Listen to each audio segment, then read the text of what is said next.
Hi, it's Mia, and I'm studying my friend's notes for the homeopathy. For She's got like pretty much a full notebook of notes. I have my own notes, but apparently my friend's notes are more organized than mine. I just can't read half her writing, but that's okay. At least I'm getting somewhere. I'm going to take the test on Monday at noon. I think. I don't remember what time I said I was going to take it. They didn't really respond to make sure that was a good time. I figured out that I could adjust the settings, so I've been sitting here in the dark, but I didn't mind because I was trying to be incognito anyways. But I know some people talk about like the government and what's going on. I just want to say, I remember when 9/11 happened, and I actually had just driven across the country with 2 babies and 2 parakeets, and driven, one side of the country, I don't know, 3,000 miles in 3 days, and we went to visit our friends who said we could stay with them, and the friend had relatives visiting in a small little apartment, so there was no way we could stay there, the 4 of us, plus the birds. So we went out camping for like, was it 2-3 days, 2-3 nights. Anyways, we came back into town. Our car was, it was the old 91 car. The car had a hose that was loose, and the person I was with didn't really, they noticed it, but they didn't really mess with it, because they didn't want to make it worse, because we were just camping out in the forest. We weren't even in a regular campground or anything. We just plopped our stuff out there, and there was all these squirrels dropping these huge, like, I don't know if they were huge pine cones from these gigantic trees. I don't know what they were. They were like giant pineapples, and they were getting closer and closer to us, dropping these things, and then they would explode all over the ground. And I had 2 little kids. One was only less than 6 months old, and the other one just turned 1 or 2 or something.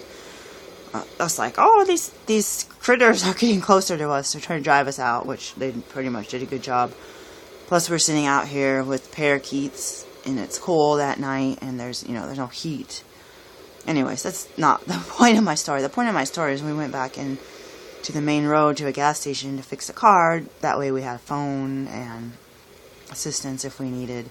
It wasn't civilized, it was just a gas station. And these guys come out yelling, it's World War III. It's like 8 in the morning here, 8:30 maybe. And these guys are like, we're heading for the mountains. We don't know if we're ever coming back. And it was just like 2 guys. And I was like, what in the world is going on?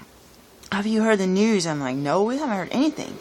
We're sitting here homeless in a tent with birds and babies. And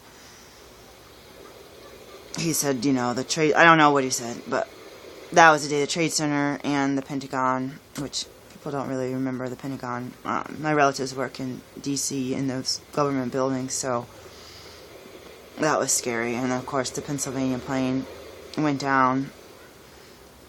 So this stuff had probably happened I don't know if it happened 3 hours earlier, but for us, it was first thing in the morning when we heard the news, and I believe, it was probably the middle of the week, because there's a lot of people working. Anyways, we didn't know what was going on. I tried to call. We just left a relative's house, 2,000-3,000 miles away. Tried to call his friend, because back then, in those days, I actually couldn't memorize people's phone numbers. I might be able to remember. Tried to remember. I think it had a 5 in it. But all the circuits on the payphone, everything was busy. Please try again later. And I was like, oh my gosh, what's going on? But we ended up coming to town. We had no money. We had babies. We had used up our cash on gas and whatever food we bought. And we had a check that was written out in my maiden name, which the bank refused to change it on my account. And by the time we drove all this way, none of the banks would cash my check that day or they wouldn't even allow me to open an account, which you would think you'd be able to open an account. Plus, we don't even have an address or anything. So we have this check that's supposed to help us the first couple of weeks settle in to a new town so we can, actually bathe and get, he was supposed to get a job and all this stuff. So nobody took it. So we had that was a one day, the same day, September 11th.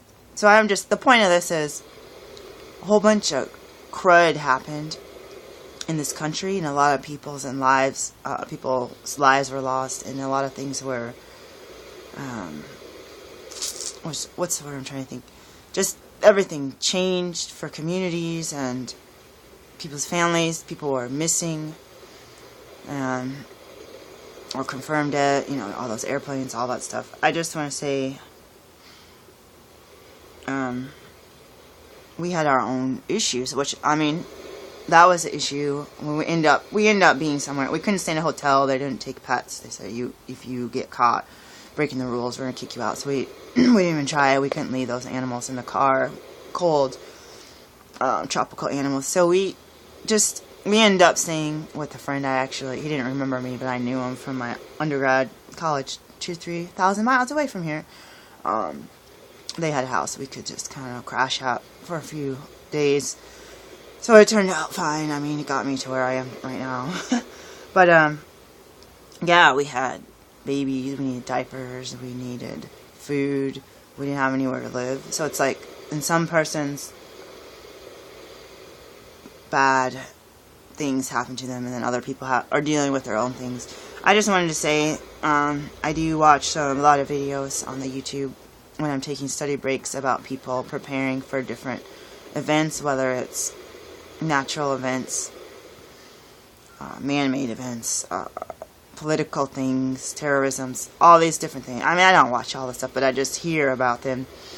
All this stuff, nothing's really happened, but I'm here venting because I live in a place, I'm not the only one, but from my personal experiences, I live in a society that's racist, and I have a certain education where I was the only person of color from my undergrad degree in those classrooms. I was being told by the advisors, no, there's some requirements you need to graduate. I'm not going to help you. They told me, I'm not even going to help you do it. And it's like, oh, I just spent, 4 years at a university, and this guy's telling me, no, I'm not going to help you because I don't like you. And it's like, stuff like this would happen. I never would tell my parents. I had almost got arrested when somebody stole my bank card and stole my money out of my bank. Stuff happened, and it's like, oh no. Here I am thinking, oh, I'm doing the right thing. I'm studying. I'm getting an education, and parents are helping me to stay positive. They would try it. They gave me the opportunity. They didn't say you have to go to college, but they gave me, so if you want to do it, go for it. Had good grades, a lot of clubs in high school and sports I belonged to. Anyways, so I moved to the area I live, and it took a long time to get a job. After I left my ex-husband and became homeless with 2 kids, still somewhat babies, toddlers, they were considered toddlers at the time. It took me 2-3 years to get a job, actively looking. And then it was hard when people are like, oh, there's stupid people on welfare, can't they just get off their butts? And it's like, they forced us to get on the welfare, and anyways, this housing, I said this on another video, they force you to do this stuff. And I even had a part-time job, and the person that I was getting my paycheck, who was writing out my paycheck, was friends with the person I was hiding from. So that I actually worked a few more months until I finally stopped. I moved, the shelter had a P.O. box. I moved to a different place, and I just stopped asking for money and started doing it for free, because I couldn't call a person. I changed phone numbers, and I didn't know what to do, and the client was handicapped, and I was like, I just kept meeting with the person, and then some kind of mess happened where a bunch of lies And they're trying to tell me I did all this stuff I didn't do and that I wasn't working with the patient or with the client. I was working with the client. I just wasn't asking for money. I was supposed to be getting paid like at least $10 an hour to work out with this. It's like they just brought up all these lies. When in reality, I was thinking, how am I supposed to stay safe? Anyways, to make a long story short, it took me 3 years after I let that job, part-time job. It was only a few hours a week. I let that job go. It took me several years to get a job. I had a friend who worked at a daycare center, and then I had signed up for housing programs. And when we were homeless, they said, "Oh, you can sign up to get an apartment here because of your situation." And other women I knew that had fled abuse and other issues they weren't really struggling, but they were, doing what I've been doing, going back to school, going to work, volunteering, taking care of their kids, being responsible mothers. And I didn't even meet that many. I met like one woman who was like, get on those lists. Like, these places are owned by the city, but they're managed by a place that helps people in these situations. And have mentors, they're not really mentors. They're more like case managers, people that tell you where to send your check. They kind of help you, but they're kind of, I don't know, they got loopholes and holes in programs that they can be selective of who they help. But, plus I was at a point where they're like, you know how to grocery shop. Some people come here, they don't know how to use their food to grocery shop. They run out of food after the first week. They don't have any transportation. They don't know how to change the baby diaper. Like, they kind of said, well, you already know all that stuff. When we know you're doing well, everyone is like, oh, you're going back to school for pre-medicine. Well, you must be doing well. You don't really need our help. So just live here and pass your inspections and pay your rent, blah, blah, blah. I didn't even get in trouble. I used to pay my rent on time. Day one, week, or the first of the month, I used to pay my rent, and everyone in this apartment complex, like, oh, we never pay it till, like, the end of the month when they send us, like, a pre-eviction notice, and they're like, and then we, like, pay our rent, and it's like, oh, we all do that, and I finally one day got a pre-eviction notice. You didn't pay your rent, because apparently all these women would wait, they would all wait to the same time, so they'd get this big clump of checks. We actually had to deposit into the bank, and they wouldn't see mine. Apparently I didn't see mine that time. Apparently I turned in when I was actually supposed to. I would get penalized for the stupidest things, and I'd get nervous that some of the stuff would go on my permanent record. But to make a long story short, I guess, I had my kids enrolled in a school in a certain side of town, and which is near another suburban neighborhood, which is still only like 20-minute drive or less from downtown. That's with no traffic. I liked the school. My kids did well. People liked them. The other children liked them. Didn't always understand their curly hair and different things. I had a plan. There's a undergrad school the university I needed to retake some prerequisites, retake the basic science classes. And the other school was, I say if I were driving one to the other, it really probably would be a 5-minute drive from one school to another. They put all these streetcars and max tracks. There's so many public transportation tracks there now. All the roads are changed. I haven't really been. The point is, it's a 5-10-minute drive. They're both downtown, which would make it, like, from where I actually live now, it would make it no traffic. You can get there in 12 minutes. If you take the highway, probably. I take the slow way most of the time. It's like, oh, well, it's taking me 15 minutes instead of 12. Because then you don't take a chance on getting the traffic backed up from the trucks. They all slow down on the freeway because of the curves. Anyways, I had a plan. I said, the kids started school. We moved clear across town, across the river, where there's bottleneck traffic. And then where I live, there's one river, a few bridges, and then there's another river to go into the other state, the other part of our metro area. So you have all those commuters all day, every day, all day. Even Sunday is busy. And then even on Sunday, if it's not busy, they'll shut everything down for construction, and everyone's bottlenecking somewhere else. So in my mind, I'm like, well, I'm going to go back to this school for 4 years. Then I'm going to go to this other school for at least 4 years. And then by that point, my kids will be like, what? One of them will be like 7th grade, 8th grade. I mean, this is my 4th year. The one is 8th grade, almost 9th. Like, then the high school is seriously probably a 5-minute drive from my medical school. I'm like, wouldn't it be nice to live in this neighborhood? The biggest fact is being close and not sitting in traffic for 2 hours. And I'm like doing poorly in school. We're having to stop at grocery stores on the way home because there's so much traffic. Stop in a grocery store, buy some snacks, and just sit in the car and eat. Try to wait for traffic. You're getting home at 8 o'clock. You've been gone since 7:30, 7:15. You're going to always leave that early because we left late. We're supposed to leave at 7:30. And then you're getting home at 8 every day. Like, at some points it was 7 days a week because there's a temporary time I was on welfare where we got like $400 a month, but they made me volunteer and take classes 60 hours a week, 7 days a week. And it's like, if you don't do what we say, you're not going to be able to pay your rent. So it wasn't even enough to pay the rent. I mean, I would go to support groups and other events. I'd pull into a parking lot somewhere, and some stranger would be like, here's $5 for gas. Like, I knew it was from God, but it's like we were hoping that we would get home on the fumes and the gas tank. It was really difficult. And I still have difficulties now. Someone at my school, one of the staff members, was asking about money. I'm like, oh my gosh. I asked for the maximum amount of loans, and it's like, here I am, not able. It's like, maybe I have enough to buy the kids an Easter basket or something. But that's not my big priority. I'm a Christian. Easter, Christmas is like every day for me. So I feel bad. People yell at me because I don't celebrate having, big dinners with friends and family. But it's like me and 2 kids. We have no friends and relatives. What in the world?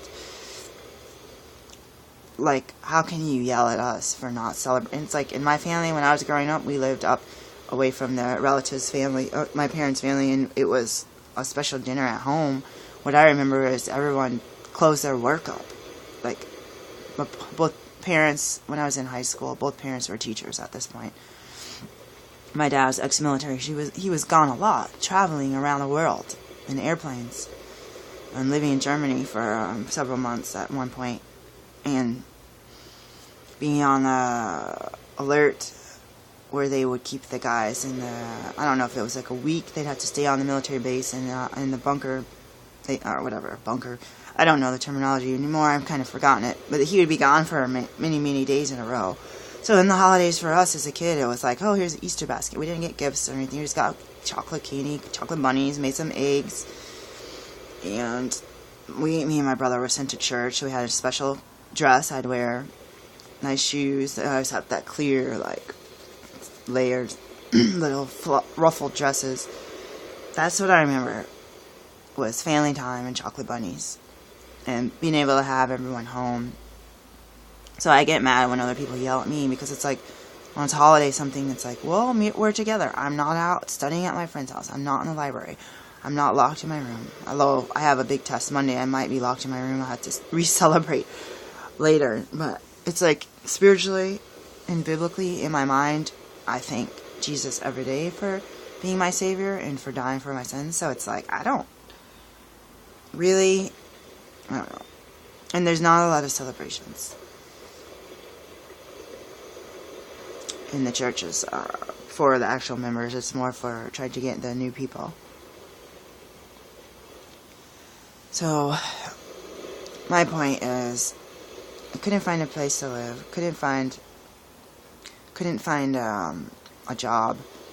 And people will say, why are these black people so lazy, and why are they going to be on welfare and all this stuff? I mean, they kicked me off because then finally went back to school and said, I can't get a job with my degree I already have and my experience. I need to go to what I really need to do, pre-med, and agriculture is not necessarily going to get me a job in the city.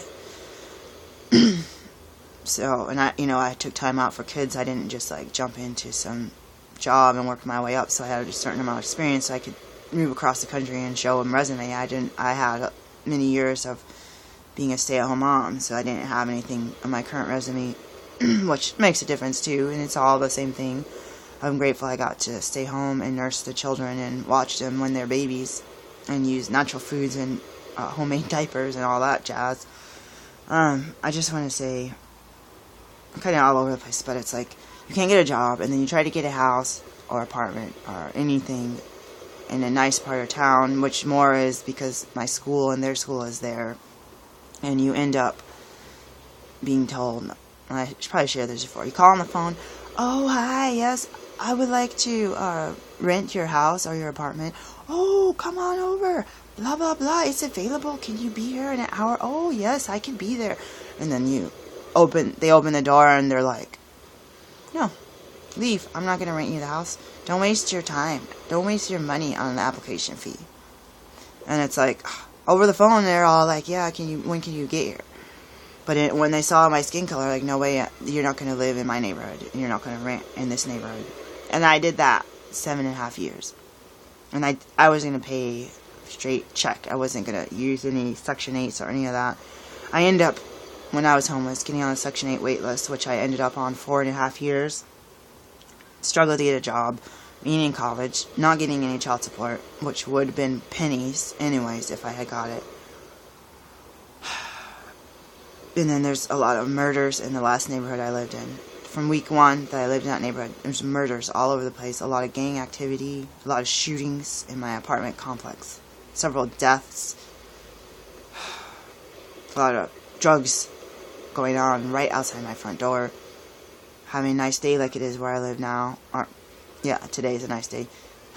Walking, oh, kids, let's go walk to the library, because it's like 5 blocks away. And multiple times that area had been police taped off for 12 hours or a week because of murders and shootings.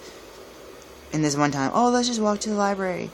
You come home, some guy's walking down with his baggy pants, and I'm talking to kids like, ooh, I don't want to say anything, because I don't want this guy to hear me. He was like, he really doesn't need his pants down to his knees. I try to tell my kids, it's not really necessary. I don't really want you guys doing that. And they say, I know, all these cop cars corner him. And we were almost home. We were already in the apartment complex. So the cops jumped him and started searching him. And I'm just like, okay, now he and the cops are in between the street where I'm standing and my front door, which is a townhouse apartment. Everyone had their open front door. At least in our area, the apartments, we had our open front door. And it's like, go home, shut the, kids, let's just go pray, make sure the cops or no one starts shooting, shut the window, shut the blinds, lock the door, stay in the back of the house, just in case some bullets, I had my friend over, I thought I heard bullets, and she was in a wheelchair. We were practicing because they said for the first aid class, she had to get on the floor to administer CPR to these dummies, and she said, they said, you won't pass the class unless you get on the floor and then pull yourself up. So we had kind of combined it as we practiced massage, and she practiced something for her class, and then she goes, that way also I can practice getting up from the floor, from the wheelchair, because it's like, she's got strong arms, but she's used to getting off of tables and exam tables and beds and stuff, not off the floor. Gosh, I don't even think I could pull myself up off the floor into a chair without, with no use of my legs. She did it, but it was, and we thought we heard gunshot. I'm like, let's just stay. We had the futon mattress on the floor. I said, let's just stay down here for about 15 minutes. She never came back, of course. A lot of my friends, they come over to that old apartment. It was brand new when we moved in.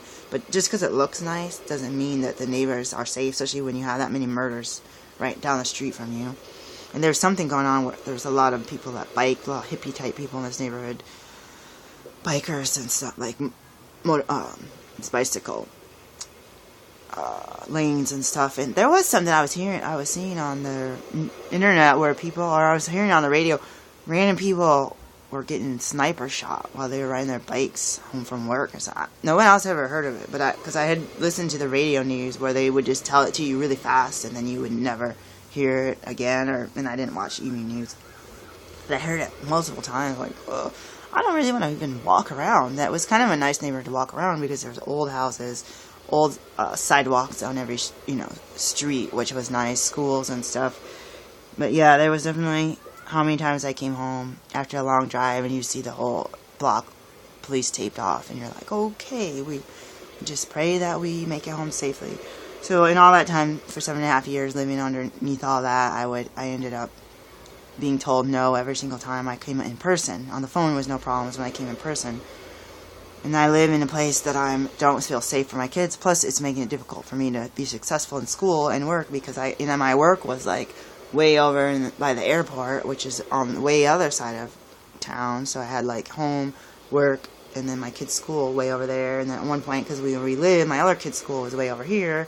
So I had to go from downtown to back across the river to my son's school. And then I had to cross back after paying childcare because her school got out at, I don't know, certain time, that because of the time I had to go from downtown, cross the river to one side of town, and then cross the river with my son and go back to the other side, way past downtown, pick up my daughter from daycare after I paid for daycare, and then go back across the river again just to go home. I did that for a year because my son was at the preschool for a year. And then I also had a job way past that. I don't even know how we even paid for gas. I think every penny I could bring in, I mean, I was working and stuff. Probably 100% of it more went to gas. Of course, I borrow. Most of my money comes from borrowing. It's like, it sucks to borrow money to spend like $22 of gas a day. Kind of like keep refill that stupid gas tank all the time. Anyways, so I said, it would be better off financially, and plus I was struggling in school. Once I get home, we're exhausted, we're tired, the kids are angry, they have their own homework, and I have to help them and do laundry, and then there's all this stupid inspection notices on the door. So my one friend, when I got to med school, was like, you need to get on the same side of town. I'm like, I know, I've been trying. Like, no, you need to get, just you will not, you're already at a disadvantage at the medical school. They're already picking on you because your skin color, you're a parent, a single parent, you have kids to take care of, and you have no help. She's like, being on the side of town would be the best. So we finally spent like the next year and went around more seriously, had kids. One kid was in Girl Scout camp over here where I live. I don't live where I want to live, but I live closer to where I want to live. So I was dropping her off every week, and me and my son would every day for a week, just for 1 week, and I was going through canvassing every neighborhood looking for signs, pulling over, calling them. In this neighborhood where my kids go to school, people also call the cops. I mean, I'd pull over outside the road because I'm like, I just drove across town. It's like rush hours, like 8 a.m. Okay, let's make sure I have my homework before I go to school. Or let me make a phone call. Let me call the dentist. And, I'd pull over in this neighborhood across the street from my kid's school, and multiple times the cops would show up behind me, or some lady. One lady came down, knocked on my window. What are you doing here in front of my house?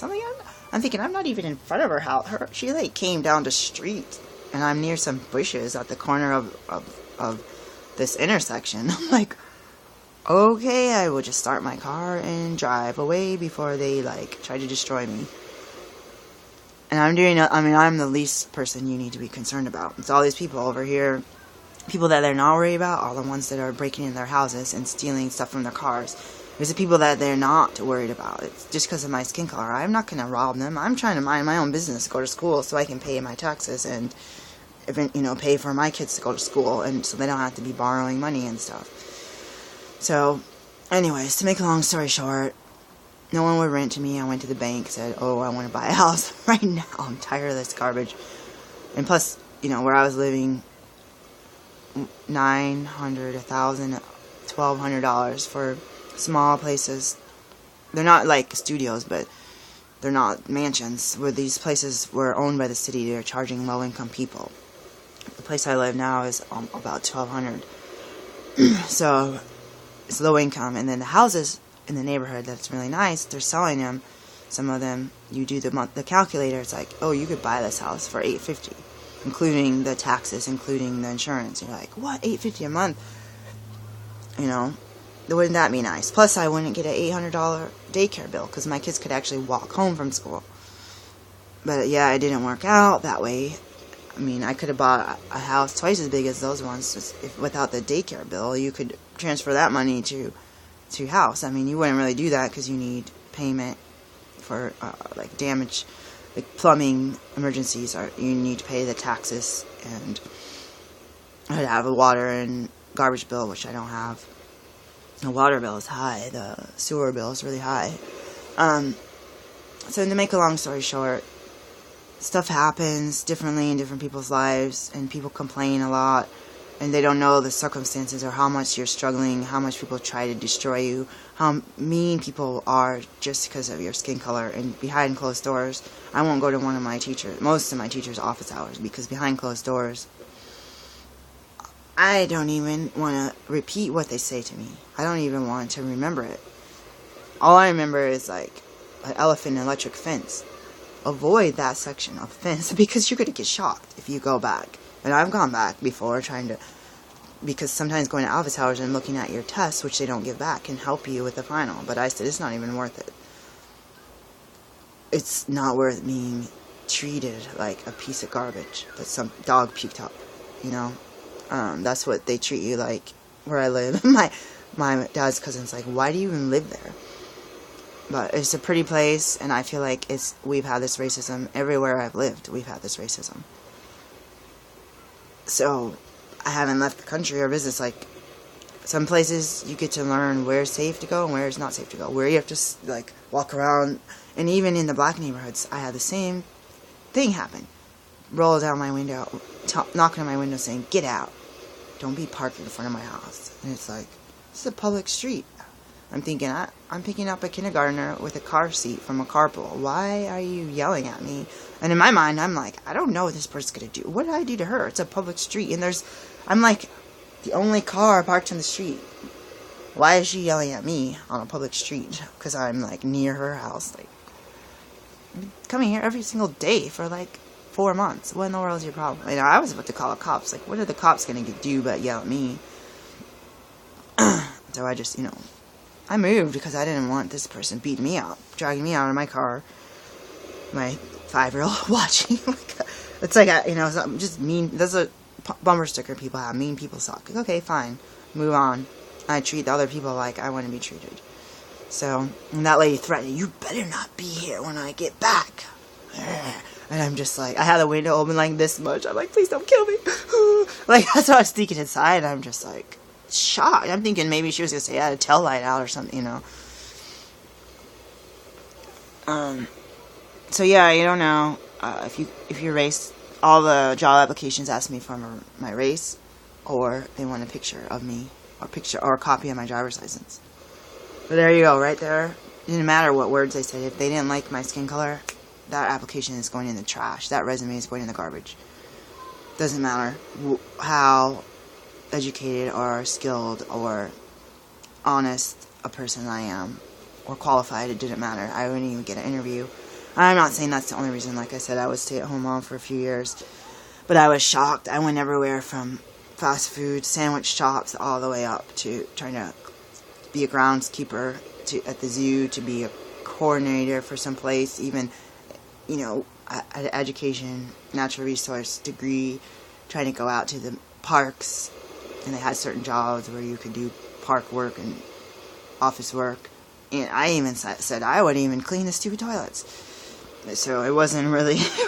I got 0 callbacks. So it was hard when you're homeless and you have kids and you can't get a job, and you're forced in a homeless shelter to be put on welfare, $400 a month, which 100% goes to rent. I mean, those are rent, in very small studio places that they owned. They charge your rent based on your income, which... they just end up taking all your income for the rent. So, yeah, that's what I wanted to say. I live in city-owned housing, and I read a lot of comments on the Yahoo News about, well, there's stupid black people living in these projects and all this stuff. And I'm thinking, I tried so hard to go. And the only reason I didn't buy the house, besides thinking this is probably not wise, being as I'm a full-time student and only work a little bit, maybe I shouldn't be buying a house, although it would be cheaper. I thought, well, do I even want to live here for at least 7 years? But in my mind, I went home with the paperwork, and somebody called and said, oh, remember that wait list you got? We have a house available for you. And I'm like, no, I don't remember that. It was just, you have 24 hours. She left a message, you have 24 hours to call and say if you're interested. If not, we're going to move on. And we it was a very big struggle, because they did my common maiden name for a background check, and they'll show up like 100 violations against the name. They didn't even use social security number or birth date. Just use like a very common name, like, it would be like Bob Smith or something. It's like, oh, of course you have all these violations at, like, every single apartment complex. Like, all there at the same time. Like, that is not me. It's like, I have all my records, and they're perfectly fine. I got all my security deposits back. There's no problems. I paid all my rents on time. It was a struggle. I had to actually go to the courthouse at least once, if not twice, and I had to pay, I think, for records of other people's records. I had to pay for per page for photocopies to prove that's not me. It was ridiculous. And she said, normally I get denials from my credit company. She goes, I normally don't even investigate it and move on. But she had already met me and my kids, and, oh, I like you, and we don't care. We had ended up getting on Section 8 at that point in time because my rents kept increasing. My school tuition kept increasing. The books price started doubling. Lab fees and daycare costs double. Electricity double. So I said, I was on the wait list. I might as well take it because I'm not going to be working full time for a while, and I don't want to live in a slum. I'm already living in a place. I was already living in a place where people would be shot right outside my front door and doing drugs and smoking crack right next door. The stupid cracks smell coming into my bedroom window, making my face numb. It's like, I was tired of that. I want to do the best for my kids. And one of my friends, she's like, yeah, I grew up in that neighborhood, and I turned into a big old drug addict and this and that, heroin, and got into all this stuff. My parents tried to send her to church and stuff. She goes, but I just got in with the wrong crowd. And I'm not saying that the rich schools over here, people have the same issue. Some people move their kids from the rich schools to that other neighborhood, to charter school, because the rich schools had too many drugs. I mean, it's just the way the country is. So when we're planning, I just want to say this is longer than I wanted. When we're planning how to support our families and in case something happens, I feel like stuff's already happening. So right now I live in a place that's owned by the city, and it's a house with our own four walls, although it's extremely loud, and they play basketball day and night, even around after a quiet hour. There's nothing I can do about it. But yeah, they come in and out of your house without permission. They take pictures of stuff in your house without you notifying it. You'll be in their house doing something, people will walk in. Now I'm like in the kitchen earlier, and there's like a dude standing right outside and it's sunny finally today. There's a dude standing right on the other side of my kitchen door, and I got the blind and stuff open because I'm sitting here tired of cowering and hiding and not getting sunlight and fresh air. So like, open up the windows, open up the curtains, let in the sunlight and the fresh air. There's a dude standing there, and I'm like, was halfway in my pajamas, and I'm like going into the bathroom to do laundry. I was like, and this guy's, oh look, she's going to use the toilet, and they could hear everything that you're doing because the walls. Every room connects to the outdoor wall. And then I came downstairs right before that. I looked out the peek hole. There was a guy right out there. And I was like going to go out and get the mail and stuff. And I'm just like, well, there's like some dude out there painting. But they don't tell you that they're coming. That's the thing. The other place I live, they come in and out without your permission. This place, they'll call you when you're at work and be like, we're coming into your house right now. And I'm like, what? I got a 11-year-old home alone. You're not, like, I call back, no, you're not. Oh, too bad. Yes, I am. I'm like, and I'm sending a bunch of strange guys in your house. I'm like, your son's not answering the phone or the door. Of course not, because you're all strangers. So I feel like it's already chaotic. They take over your life. They already don't follow rules, and you have no rights. At least I don't. And I'm getting concerned, I think, about the people that were in the Superdome during Katrina. It's like, people hurt you. People steal your stuff. Women were raped there and all this, with the police and everyone there, but no one was helping the people. And it was just making it worse because they weren't allowed to be at home. They weren't allowed to have their own protection or their own resources. If they're flooded out, of course. But it's like once they went in there, I don't think they could leave. So I get nervous at this place. Yesterday, my daughter, she's been sick. She's been sitting in her pajamas. And I'm in her room after I've been gone all day. And you hear the ladder hit the wall. It's on the second floor. And you're like, there's a dude right outside your window. And the blinds aren't shut all the way, and the curtains were halfway open, and I'm like, I don't want some dude watching my teenager. And it's been happening for over a year where I live now, because of construction. You'll be in your pajamas, go out, do a little bit of dishes at 7 in the morning, and there's some dude on the other side of the window taking photographs. And they're supposed to be like construction, but it's like they don't tell you they're coming in. They're not supposed to be in your yard without a notice. It's their house. They can come whenever they want, but they need to notify you. They don't notify you, and they start taking photographs, and you'll be in the shower hearing all this noise and come out. There's a window there, which you look out. If you have the curtain shut in the bottom and the blinds open for natural light, you can't see anything unless the satellite can see you. Your neighbor's windows, the highway, nothing can be seen. But then you go out of the shower and there's a dude on a ladder, and you're like, okay, awkward, shut the blinds. And there's even a window in my closet, so you can't really hide from the people with the ladders. Or you think everything's clear and you look at the neighbor's house, there's a dude on a ladder at eye level with your bathroom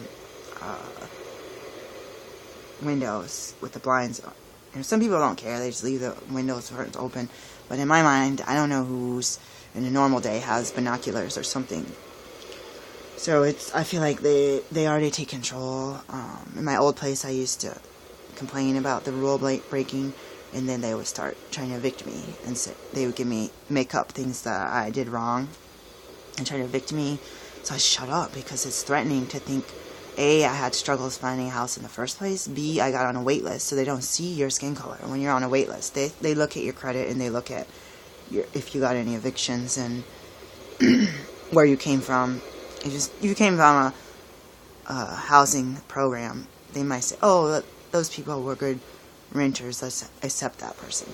Or a lot of them that are owned by the same people. I moved from all the places I've lived since I left my ex-husband, except for the homeless shelter. As far as I know, the homeless shelter, everyone owns all the places I lived. And these are the only places that I've been able to rent in 8.5, almost 9 years. So, I think 8.5, yeah.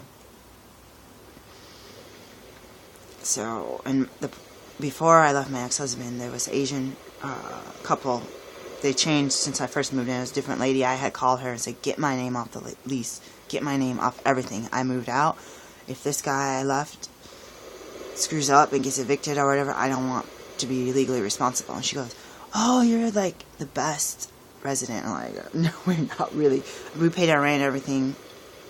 It seemed quiet, but we weren't the best residents. But she goes, oh, I got a place for you to rent. It's on top of one of my office buildings or something. I don't know. It was a little shady. Plus, she was already renting to the person I was hiding from. It's I don't know if she's going to be like, oh yeah, your kids are in this address. I couldn't take a chance. But she was just kind of bend over backwards saying she had a really nice place that she wanted us to rent. And that was all fixed up and clean and nice, decent neighborhood. And I had to turn it down. It's if somebody knew me and knew how I left the place and knew me and my kids, the kids were well behaved, knew that I was going for a medical degree, they just wanted to bend over backwards to rent to me. But it's these people that don't know me, they see the skin color and they're like, no. No. Absolutely, don't even waste my time right now. See all these other people coming in with different skin color? Those are the people I want. They would tell me that. And then I would call them, email them, send them letters, telling them that I'm working my butt off. I had no problems with past rent, blah, blah, blah. They wouldn't even respond. Well, they might respond saying, we have better qualified. Just because someone has a Subaru and has a little Labradoodle and they have a different skin color than me doesn't mean that they're going to be good renters just because of the way they look. It's the courthouse is probably full of people like that don't pay or that destroy it or that have drunk parties. I'm not trying to blame these people, but it's you can't speculate just because of the way they look. So I just wanted to share that. I just wanted to say with some of the government programs, they will, because we felt like we didn't have a choice. We had a choice between buying our own house or renting privately and paying out of pocket. Even buying a car, I couldn't. They wouldn't sell me a car. I had to drive all over to different cities until someone finally. Even the place that I went, the guy said, "Oh yeah, let me look for the car you want," and he came back smelling like smoke. So all he did was go outside and smoke a cigarette. Oh well, we don't even have the car you want here. This place is the biggest place in the state, if not in the nation, for the type of car that I went. That's what they brag on the radio commercials. And a white person I know had called already. And made he had emailed and he had also called and spoken with someone, and this guy was just well, sorry, we can't help you. It's you got 5,000 cars on your lot. You don't even, I mean, you could just tell me a lemon if you want it. I mean, he was like, no, I can't help you, sorry. And then I had to say, well, we had already communicated with such and such person. Is this person available? Well, no, they're not available. And I'm like, I'll wait. And I had already been from place to place to place. And finally, I waited for that lady.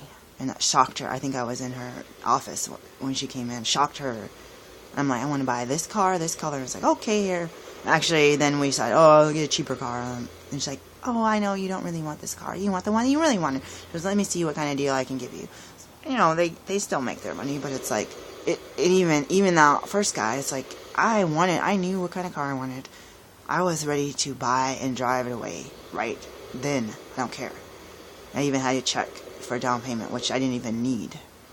But I didn't want all this extra interest on the loan, so I paid as much as I could. But it's stupid. I mean, this guy, all he's going to do is go out. I mean, if it was me, I didn't care what they look. They could be wearing a tank top, walking in barefoot, smelling like the garbage. I could say, for me, I would be like, let's go out and look. What do you want? Okay, let's do your credit check. Okay, here you go. Here are the keys. It may or may not. I wouldn't just judge them by the way they looked and smelled.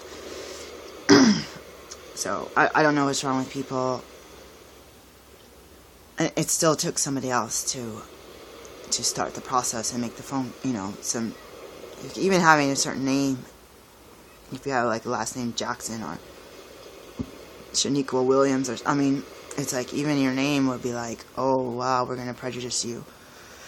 So that's where I am right now, is I feel like we don't have to be in a big social crazy new thing to go on in the country to make it fall apart. I think it's already happening all around us. We just have to realize it. And I think people that have the same thoughts and the same education and same concerns should band together and sometimes people get threatened when people band together. But I think we just need to be educated and realize a lot of stuff is hush hush, shove it under the table. Even at my school with racism, oh sorry, we can't help you. We have no services for that and we can't prove it. So we're just gonna we'll write down that you came here on a little piece of scrap paper and we'll put it in your file, but I'm sorry, we can't help you. And it's like, I don't want to make a big deal, but it's like the president's trying to get more people of color. Why would they want to come if they're going to be treated like that? And these people are as qualified as anyone else. I mean, we get the same background stuff we need, the same requirements. Anyone who's in the school has the same requirements to get in there. So why are you being treated like you don't belong if you do? Get background check, you get this, you get your transcripts, you have to take certain classes, get certain grades in them, have other activities and letters of recommendation and blah, blah, blah, blah, blah. That's what I'm dealing with right now. I distracted myself earlier by watching some shows because it was loud outside and having watching stuff about gardening and sewing and fashion and that's the OPB and the Ion. I watch the Canadian channels because we don't pay for any cable. We just have converter box. So it's like having this as background. I'm like, oh, let's just not worry. Let's not worry. Let's just do what I learned from the Bible. Do the best I can. Be honest. Ask God to lead me to what to do every single day. Ask God how to help others. But for me, my situation, I feel like I need to really help. Me and my kids need help. I can't neglect them, which I've done in the past, volunteering for every single thing available, and then my kids are going hungry and sick and being dragged around, wrapped up in blankets, sick. So I'm the only parent. I have to actually be a parent. So that's where I am right now, is just do the best I can. People were hung because of their skin color from trees as examples, and people's houses were burned up and crosses were put in their yard on fire. So this is not a new thing. And I'm reading in the Old Testament, and the Jews left. They were all in slavery. They all left. Exodus is not a new thing. So, it's just, I feel like, ooh, garden, but I'm not going outside right now because there's guys. And I'm whispering because I'm waiting for the guy to I have my bedroom blinds halfway open. I've ended up with this one, like, blinds, one curtain, another curtain, another curtain. It's still not good enough. There's still, like, cracks. And if you're on a ladder looking in, it's kind of creepy. It's kind of creepy being the person inside when you're not expecting someone. So, yeah, that's where I am right now. I need to get my kid some chamomile tea because she's been waiting. And I just wanted to, I'm going to share this video later. I'm going to condense it. And I don't condense it by editing, but I'm going to recap it, I think, because this is way too long.